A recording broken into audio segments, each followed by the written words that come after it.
Thanks for joining us, everyone. Today we're going to be going through the Power at Sea Prize Innovate webinar.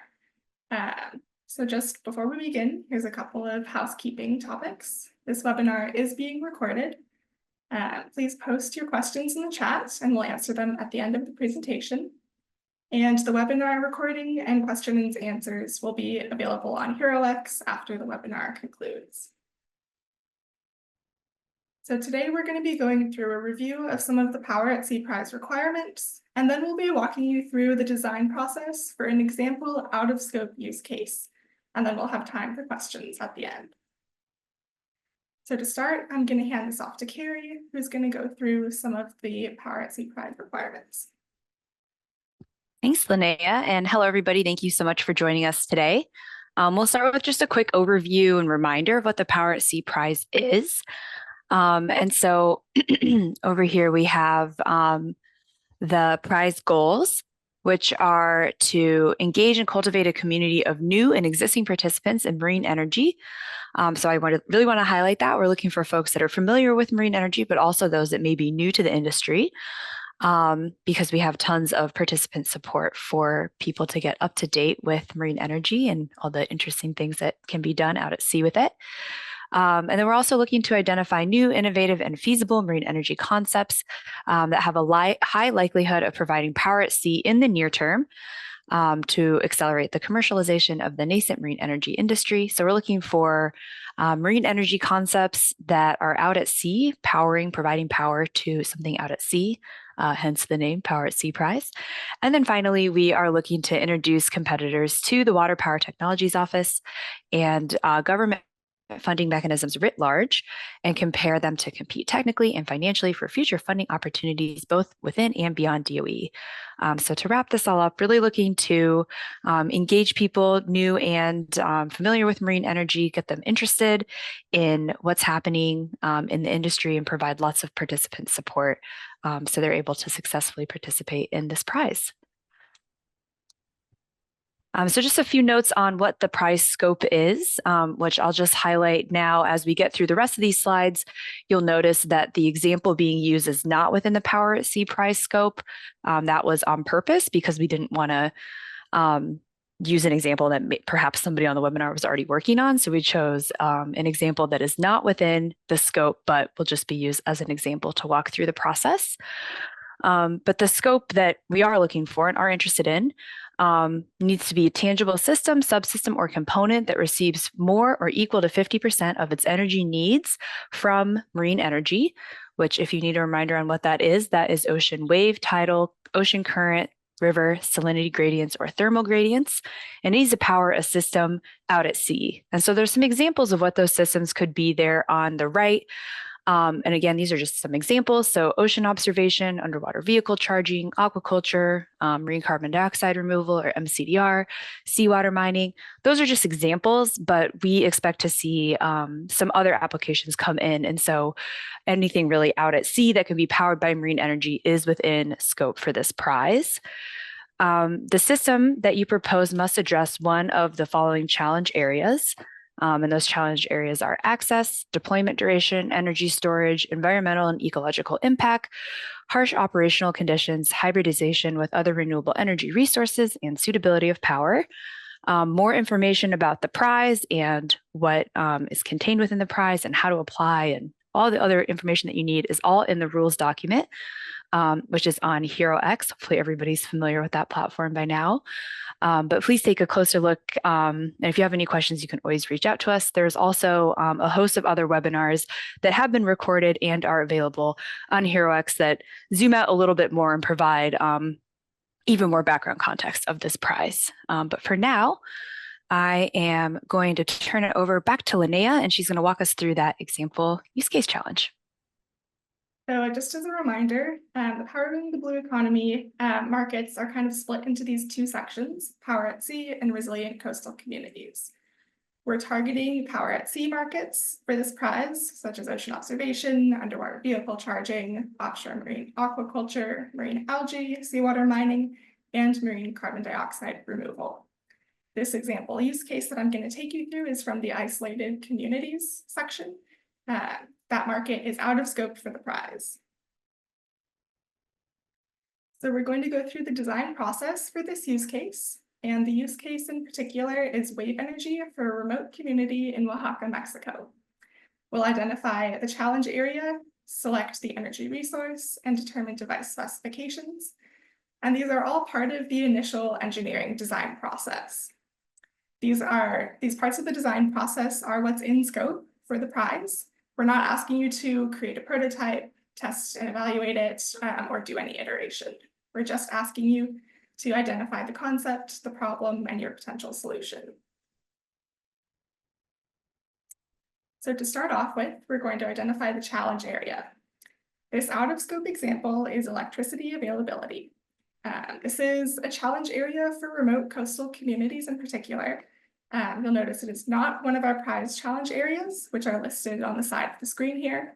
You can find those in-scope challenge areas in the rules section 2.3.1, which is available on HeroX.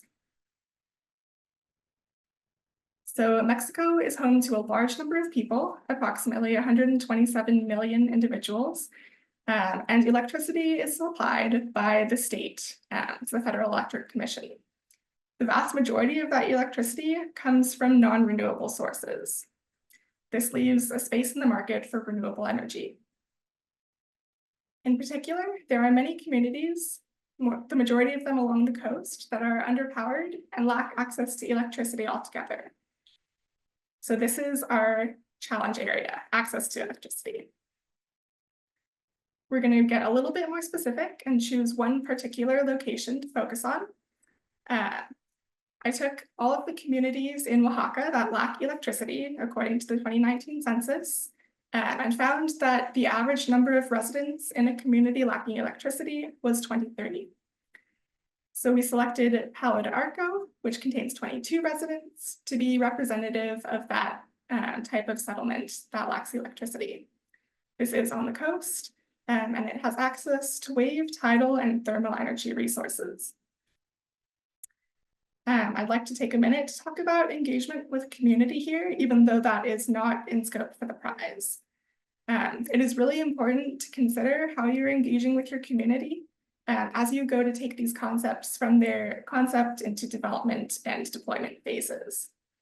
It's best to engage with the community early in the design process so you can incorporate feedback, and so they can help you with things like selecting sites, so you can answer any questions, and this can also reduce delays for your projects and build support. If you want more detail on how to engage with the community, there's an entire chapter on this in the 2024 draft State of the Science report, which Ocean Energy Systems Environmental, or OES Environmental, is putting together.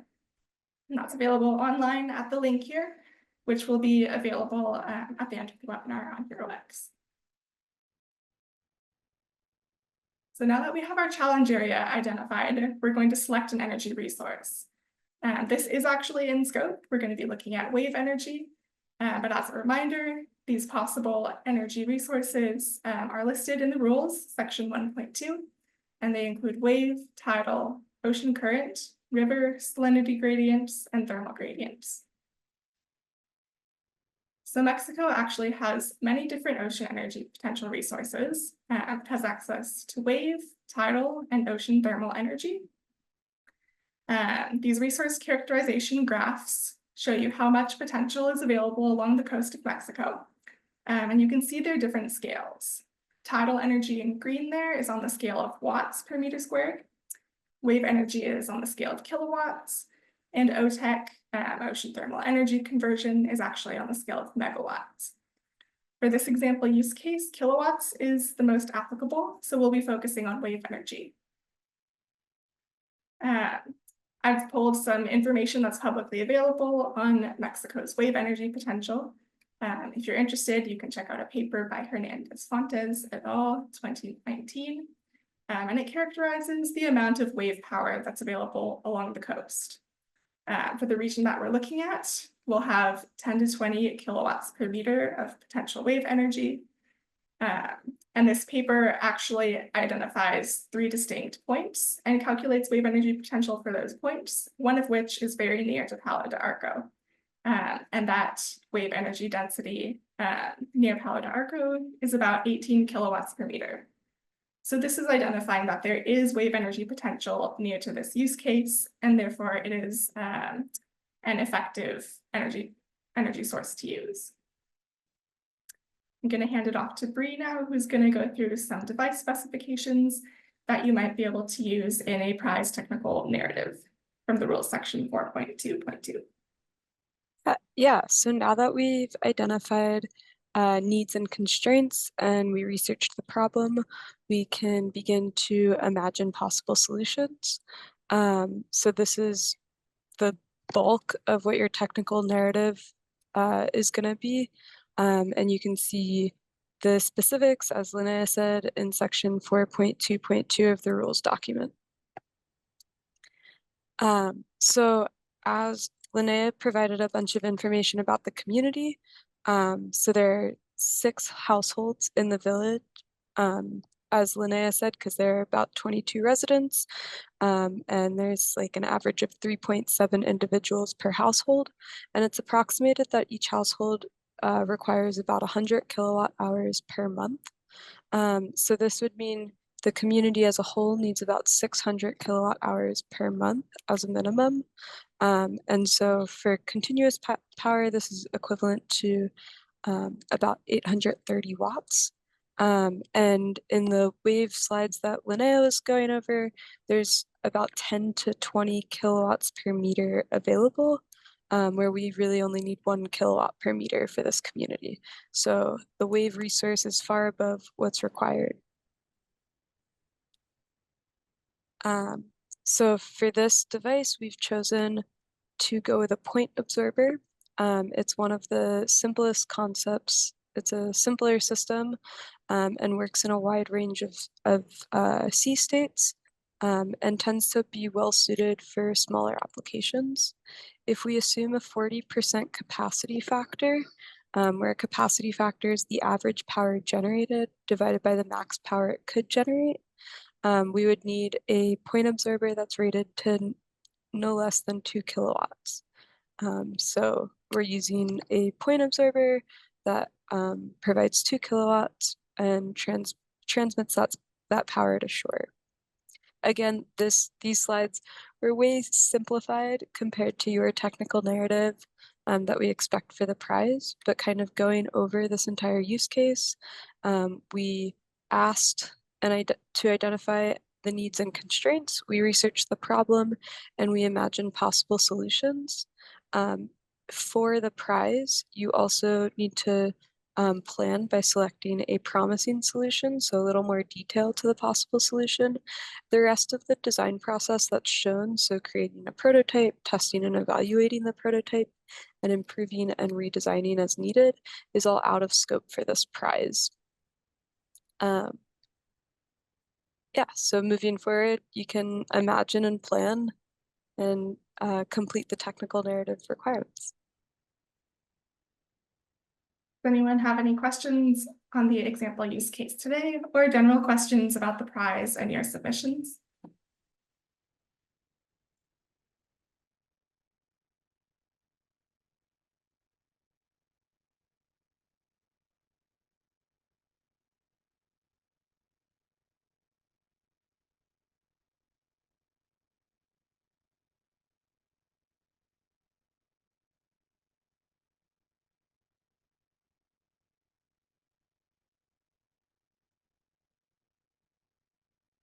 And I actually cannot see the chat, so if one of my team members here could let me know if any questions are coming through, that would be wonderful.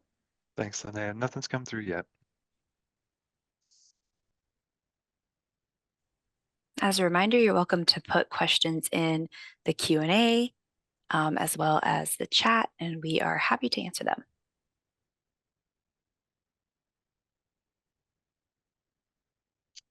Robert asked, are you saying that the point absorber is 40% efficient? I think this was meant to be just an example. I don't think any of the exact numbers would be something that you could take and put into an actual report. The point was to illustrate how you might construct a scenario, a proposal. concept paper, sorry.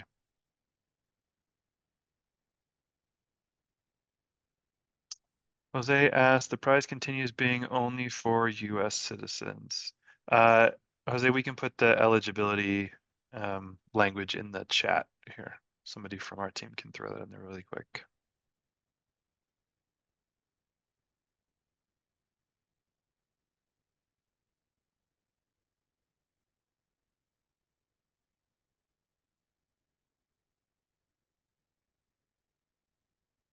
Tianbing says, I have one pending in-deep competition, assuming proposal.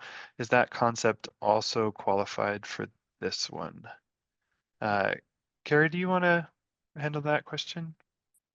Yeah, sure. So great question. There is, we can find it in the rules document, but in the rules document, there is a note about eligibility and how concepts that have been either submitted or funded from DOE should be handled. I don't remember the exact language, but it does say something about they should be materially different. Basically, we're not allowed to sort of double dip. We can't fund something through one prize and then fund the same thing through a different prize. So take a look at that eligibility criteria, but in general, that is the guidance. And it's in more detail in the rules document. Great. Bree put an answer to do I need to be a US citizen? Thank you, Carrie. Bree put an answer to do I need to be a US citizen into the chat. I do remember that materially different language for multiple proposals as well. And that goes not just for prize proposals, but for funded work in the past. For Power at Sea, there may not be a community close by. Are you asking us to involve customers as community folks who will benefit and pay? So Nick, this was meant to be an example that was out of scope, specifically out of scope, which is why the team was trying to harp on that a bit, so that we didn't overlap with anybody who was putting in a proposal that we might accidentally overlap with if we were to put something in that was in scope. It was Power at Sea. We are not asking you to do resilient coastal communities. We're asking you guys to do Power at Sea, but this was just meant to show the structure and process a little bit to give an example that people could build off of, not in content, but in structure.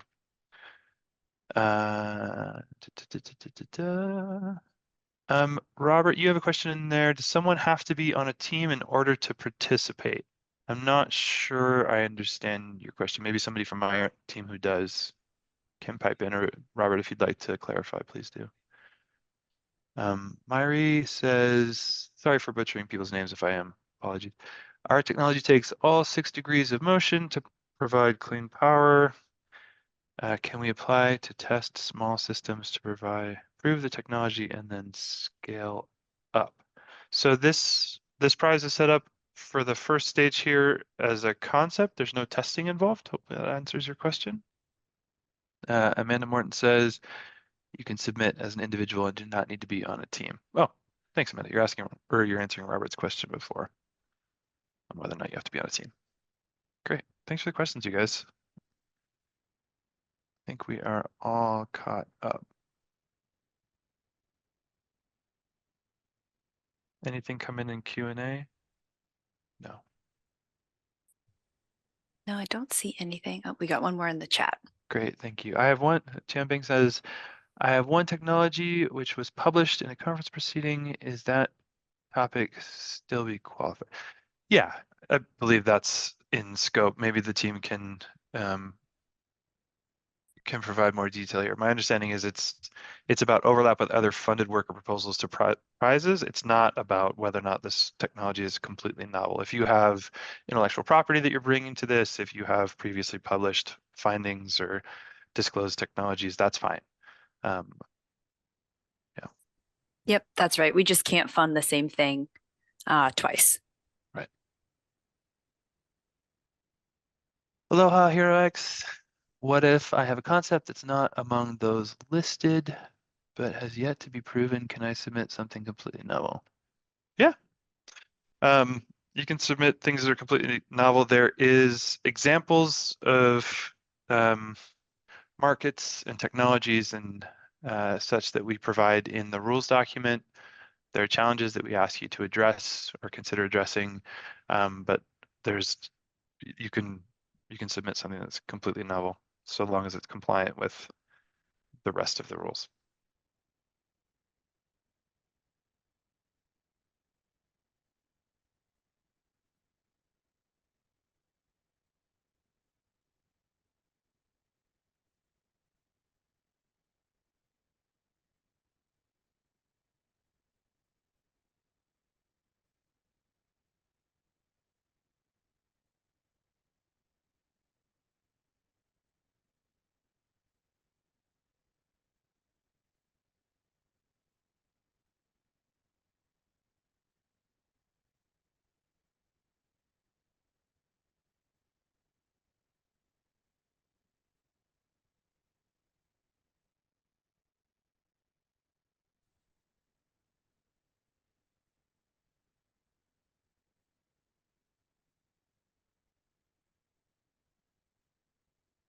Hanging tight here. You've got the HeroX Power at Sea Prize team.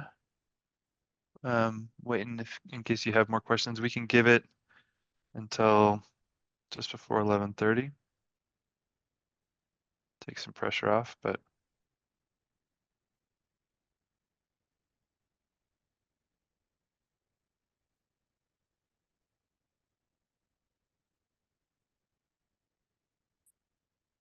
So while you all are thinking of your excellent questions to put in the chat or in the Q&A, wanted to make everybody aware, if you're not already, that OpenSeas, one of our participant support mechanisms, is hosting a webinar called From Idea to Implementation. That's going to be on 2 dates, Tuesday, June 25th at 10:30 Mountain, which is 12:30 Eastern, as well as Friday, June 28th, 2 p.m. Mountain, 4 p.m. Eastern. So same webinar, multiple dates there. And it's really going to kind of talk about how you take an innovative idea to a successfully sustained enterprise that delivers value to the world. You have to develop the technology and then you have to develop the business opportunity. And so this is a webinar that's going to talk about the commercialization process and how to increase the probability of your success beyond the Power at Sea prize. So again, that's OpenSea's webinar From Idea to Implementation on Tuesday, June 25th at 10:30 Mountain, 12:30 Eastern, and Friday, June 28th, 2 p.m. Mountain, 4 p.m. Eastern. We can put the link on how to register into the chat. I can drop that in there. And we hope to see you there. It's going to be a great webinar. All right, Ben, looks like we did get some additional questions. I'll turn it back to you. yeah. Thanks, Carrie. Let's see. Thomas asked, can the team be one person during the concept phase and then expand to multiple people for the design phase? I don't think we have any language that prohibits that. Something that, yeah. So that would be that would be allowed. Robert asks, what if I'm having trouble describing my concepts because they are new and detailed and I only have so much space? That is a constant challenge. And that's something that we balance, trying to give you enough space to communicate your ideas and not overburden our judges and our reviewers and just the process. So we do put thought into how much is there, and it's a challenge that all of the contestants share. You have my sympathy on that. What ways are there to facilitate teaming? Will there be feedback regarding suggested collaborations for non-selected concepts? Anybody from DOE or the broader team want to handle that one? Yeah, so there's a couple ways for teaming. The HeroX platform does have sort of an open forum that you could post something and see if you get any interest there in terms of folks that want to be on your team or create a new team. We also suggest reaching out to our participant support, in particular Yet2, which you may have already heard from them at some point. Perhaps that's why you're at this webinar. They have been talking to a lot of potential participants, so they may be able to make some suggestions there. We will not be providing feedback regarding suggested collaborations, but in the rules document, we do have I believe in the review criteria, some points about putting together a well-rounded team. And so we encourage you to kind of think through what sort of expertise your team would need, whether that be engineering or marine biology, or what if if your end use was aquaculture, maybe somebody with aquaculture knowledge, kind of thinking through what your concept needs, what kind of expertise you need to be successful, depending on what you're proposing, and then try to put a team together that hits those areas of expertise that are needed. Thanks, Carrie. So Nick asks, ultimately, what lessons should we draw from the out of scope example that was there? I know the team put some effort into pulling that together, and we don't have necessarily a list, but if there were things that people wanted to call out from the team that did pull the example together, wanted to open the Yeah, floor for so them. this example was just walking you through how you might go about doing the background research and getting your information together to put together your submission. So researching your problem, selecting your resource, and then it's the start of how you go about identifying device requirements. So the goal is that this can be sort of a template that you can walk through and analyze for your specific use case. So if your use case is aquaculture, then you can go through like, what are the issues facing aquaculture? What are their power needs? What resources are available in locations where you would be co-locating with aquaculture? Does that help? Thanks, Linnea. I think that addresses the question. Wait to get confirmation in the chat there, but I appreciate that. That's right on. Peter asks, what if we already have prototypes and patents, but are trying to advance our commercialization networking and knowledge base with the prize awards? Are we still in scope? I mean, compliance and in scope is entirely defined by the rules. I could see scenarios where you're trying to advance your commercialization networking and knowledge base and provide a concept paper that's still in scope. But that is the art in putting together your concept paper. John Barlow, I've submitted to previous programs in the past, now really reluctant to deal with the government. I'm still trying to verify in your rules, since this is in association with other agencies. Do you know if the government still claims rights to data and info for their use, and the originator has no recourse, no royalty? Those are terms and conditions as a part of your participation in the prize. I'd suggest that you read them, and if you have significant questions about the language, confer with a legal advisor. I'm also happy to add to that one. We know that we've heard, you're not the first one, John, to pull that IP question up. And the prizes in terms of government funding mechanisms do have sort of the most friendly IP considerations. And so those are all outlined in the rules document. But take a look at that in terms of different ways to get money from the government. Prizes are appealing to some because they do have sort of friendlier IP rules. So take a look at the rules document. If you have additional questions, you're welcome to reach out.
All right, we still have some time and are happy to take additional questions. Just want to note what Amanda put in the chat. Thanks for that, Amanda. We can also take questions through the HeroX forum, which is linked there. It's herox.com/power@c, or you can email power@c@nrel.gov. We put questions that we get through those forums on HeroX. And then, as Linnea noted at the beginning, this webinar was recorded and will also be available to watch later if you'd like on HeroX, as well as all the other webinars that we've done. Those are all also recorded.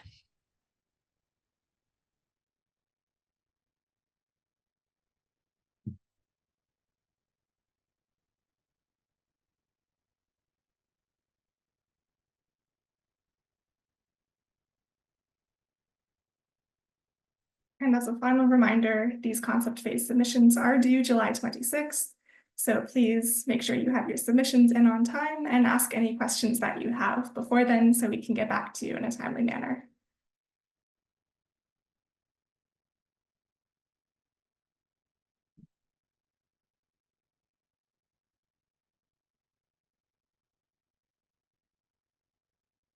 All right, we'll leave it open for a couple more minutes to see if there's any stragglers on questions. But thank you guys for the good questions. I'd really highlight that FAQ, that frequently asked questions, is really useful. There certainly are some recurring themes that have come up in these webinars.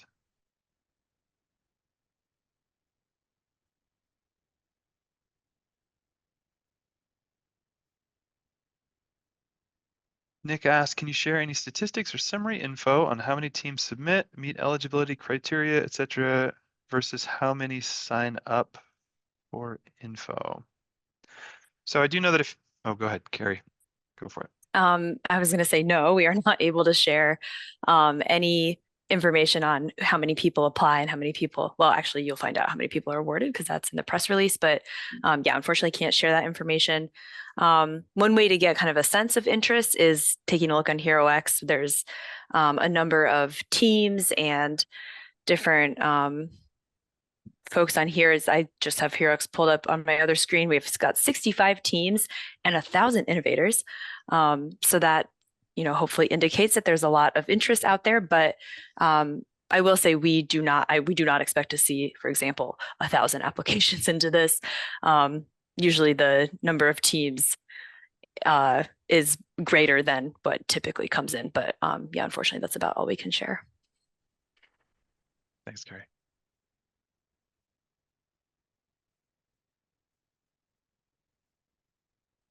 Are there published numbers on number of complaint submissions from prior contests? No. No, Nick, that's a great question, but kind of falls under that same. We don't publish how many people apply into prizes, nor do we publish, like who doesn't get awarded. So in terms of public information that you'll see is how many people were awarded, then typically like their team name and maybe their summary slide, which is public. But yeah, not the kind of specific information you're looking for is not public. Thanks for the questions.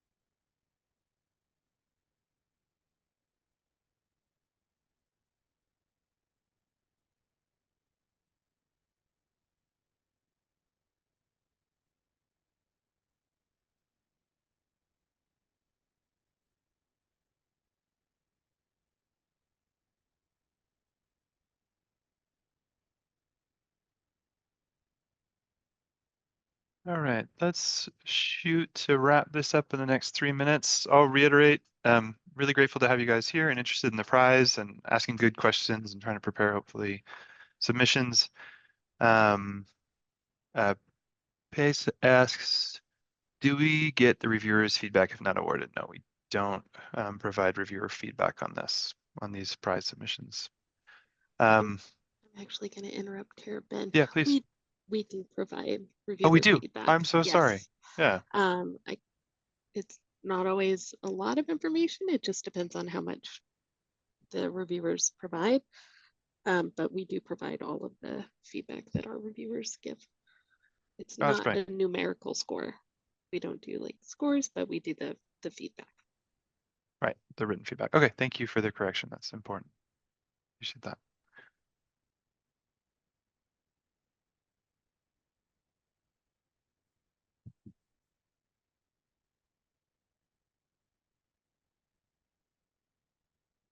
Yeah, I was going to say you can find more information on the prize on the HeroX platform, the FAQs, the webinars, information for submissions, the rules, etc. Yeah, really looking forward to having your submissions for the prize. How much is counted on the commercial side for the award?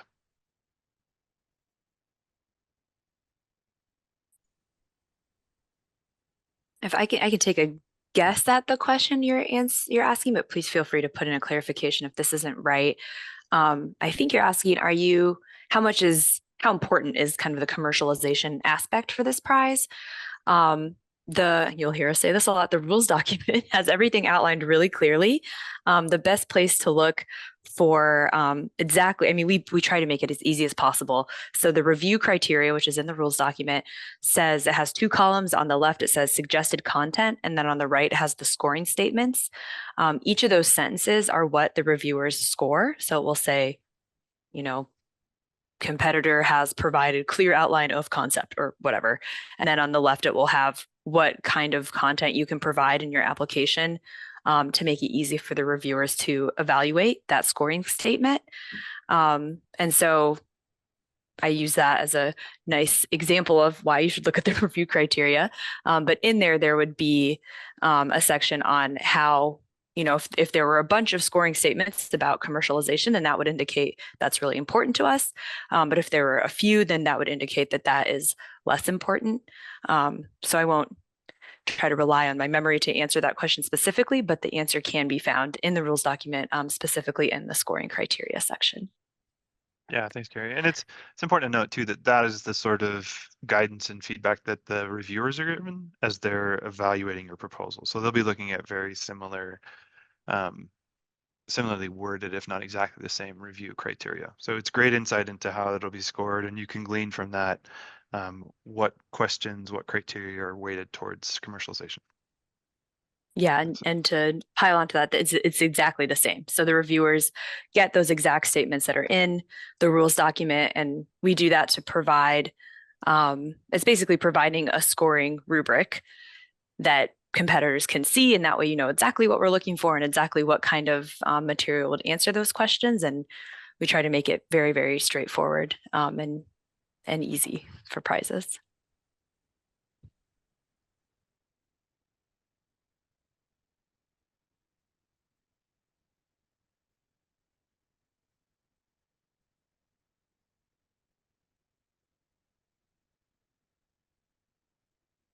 Great.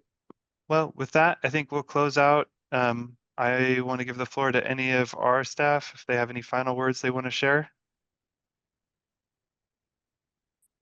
Yeah, well, Ben, I want to thank you for doing the Q&A, and Linnea and Bree, wonderful job on this example. So thank you.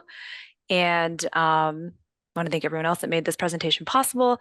And then thank you all for attending. We hope this was helpful. As always, you can ask more questions through HeroX or through the email poweratc@nrel.gov. And we're really excited for July 26th, which again is the closing deadline. So yes, thank you so much. Hope everyone has a great day. And like John says, don't work too hard.